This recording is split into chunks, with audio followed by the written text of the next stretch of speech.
Welcome to Human Factors Cast, your weekly podcast for human factors, psychology, and design.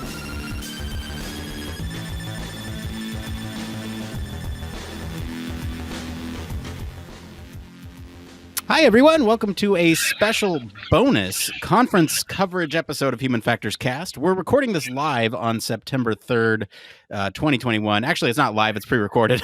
But I'm your host, Nick Roome. I'm joined today by Christy Harper, owner of End-to-End User Research, and we are here to talk about UXPA International. Hi, Christy. Welcome to the show. Oh, hello. Thank you for having me. Great to be thank here. you for thank you for coming on. So we are covering UXPA International today. So I figured we'd just kind of get into what UXPA is. I know a lot of people kind of see that thrown around, but can you tell us a little bit about UXPA and what it is? Sure. So it's User Experience Professionals Association. It's set up similar to HFES, if you're familiar with that, in that it has local chapters and a national presence. And then it has a national conference and also has some smaller local conferences. So this was the national conference. UXPA used to be at one point in time Usability Professionals Association, but that's going back quite a ways. So if you've heard of that, that is now UXPA. And last year, of course, they had to cancel their conference. And so this is their first time back in a little while to have something in person. Yeah, we can talk about that in just a minute. But so UXPA, it's a conference that supports research, design, and kind of evaluating that user experience of products and services.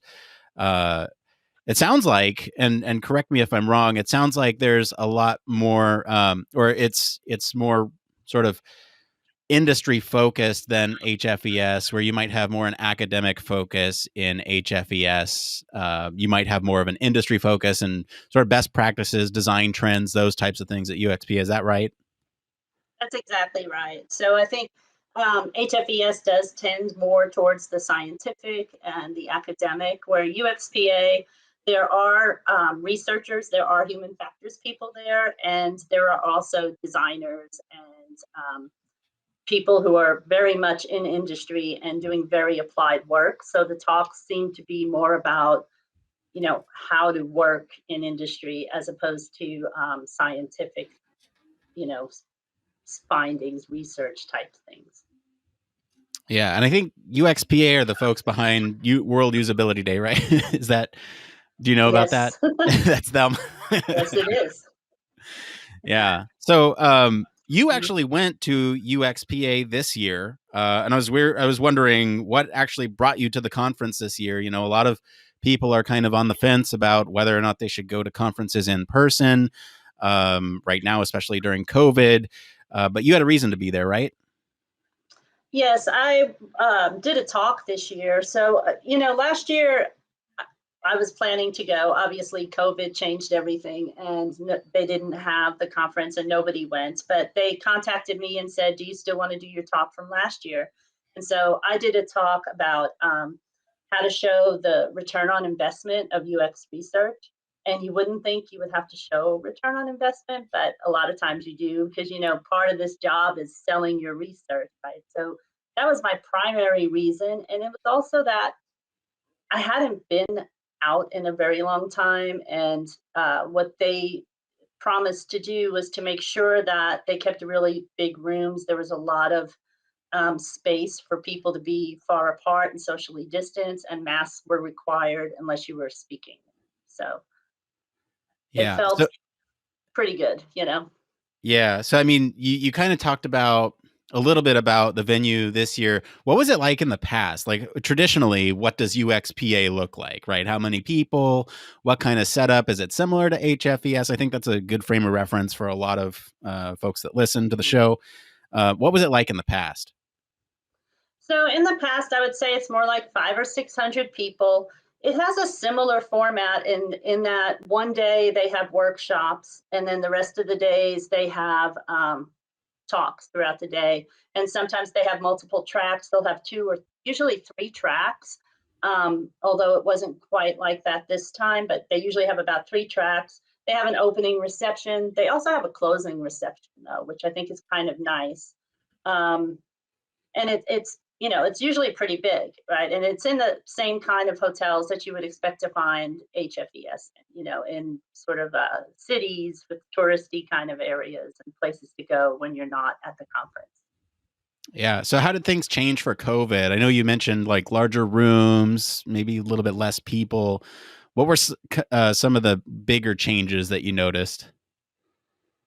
Well, first of all, there weren't as many people, obviously. The talks, there were less talks. So they were, instead of having 3 tracks, you might only have, for some, we had 3, but for some, there were 2 only. And then, there were just a lot of things that happened that some people, because of the storm, also, some people who were driving in from other places had to, turn around and go back.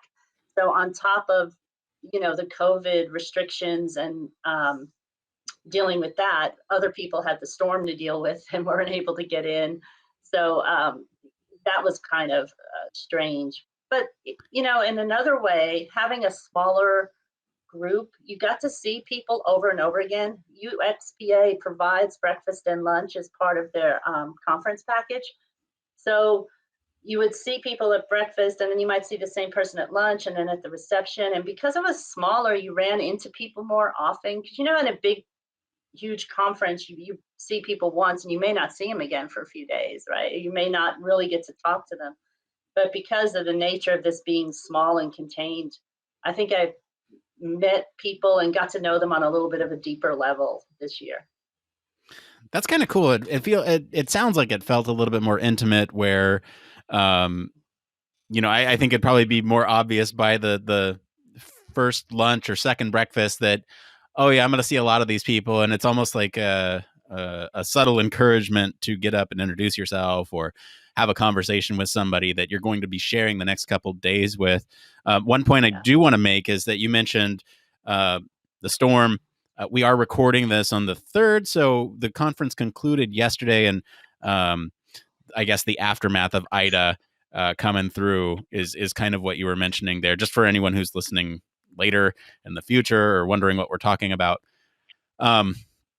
So that's interesting. I actually kind of like that intimate approach and wonder how maybe conferences, this is just me speculating, how conferences can maybe harness that in the future of, even with conferences with larger attendance, perhaps bringing in some of that intimacy and encouraging, that networking aspect.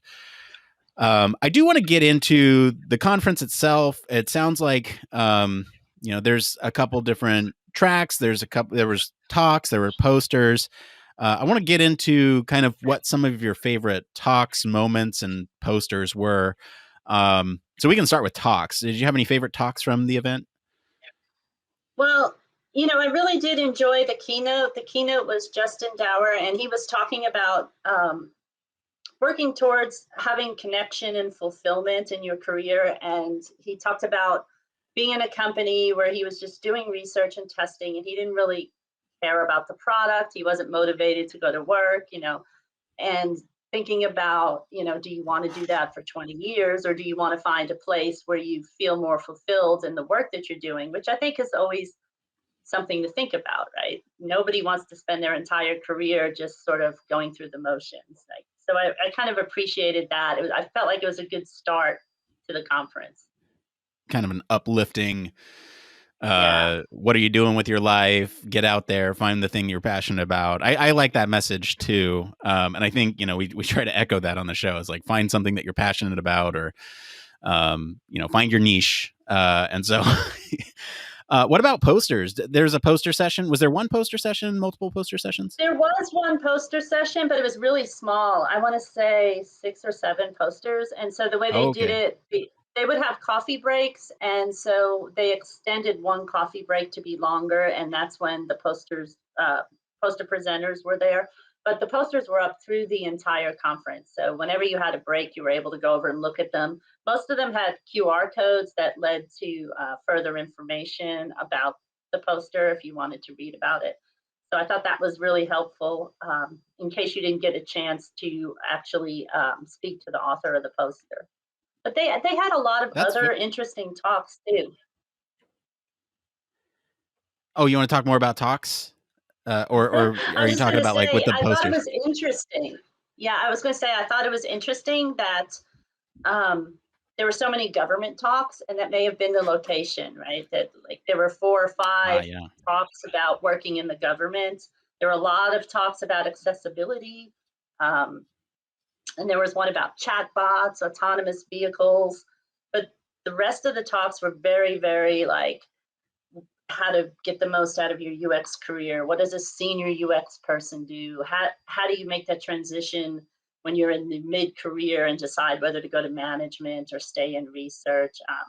And then there were skills things like journey mapping and making the best surveys. And so I think it's very applied, but I think there was enough of a range that a lot of people would get something out of it. Yeah, it definitely sounds like, at least from some of those themes that you mentioned for talks, it sounds like it'd be a lot more applicable to kind of those early to mid career professionals who are looking for to keep up with design trends or keep up with research methods that are coming out or anything like that, as well as kind of answering some of those career questions or sort of highly what's the word I'm looking for, most frequently asked questions about career path, those types of things. Yeah, it sounds like there was quite a range of topics there, and it sounds like a great conference. And I'm like I said, I may have mentioned it on this episode. I don't know if I mentioned it before when we were talking, but I haven't actually been to UXPA before. It's been something that's on my list, something that for one reason or another overlap with HFES or similar temporal proximity can't attend. And so I'm glad that we have sort of this coverage. And are able to talk with you. Are there any other favorite posters that you saw while you were there? No, I actually didn't spend a lot of time at the posters. I was mainly going to talks, and then because I had my own talk, I was like fine tuning that in between. Yeah. Okay. And then just what were some of your favorite moments in general from the conference? Well, I thought it was really nice, the whole networking piece of it. And that may have been because we've been away from that for so long.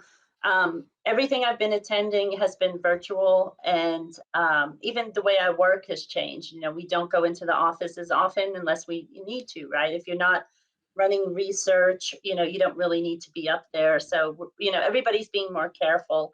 But I felt like there was just so much sort of deeper networking. So everything became more fun. Like the breakfast and lunch were more fun. The coffee breaks, you weren't standing by yourself checking your email. You were talking to people that you'd already met. So, there were some like really aha moments in some of the talks. But I think what stuck with me the most when I left was sort of this like, wow, I really made connections. Like and I met somebody from Houston, and we're going to get together again in Houston. And I met somebody else from San Antonio who's coming to Houston for another work thing, and we're going to get together. So I feel like there was just a lot more of that kind of activity that was really exciting for me. Yeah, that sounds like a great. Like I said, I think if there's a way for conferences to harness that that intimacy of a small conference at a large event, I think that's kind of the key, right? I want to talk about key takeaways from the conference. You said there were a couple aha moments from the talks, but was there anything that you learned that you're going to bring home for your own research or anything like that? Well, We don't do as much work with software, but there were a lot of interesting talks about how to work with an agile development cycle, which is something that's interesting to me because I love that idea of sort of fitting something into somebody else's process and working quickly. And, I really like that. They talked a little bit, there was a talk about the right method, which is that rapid iterative testing. And that's another thing I really like to do.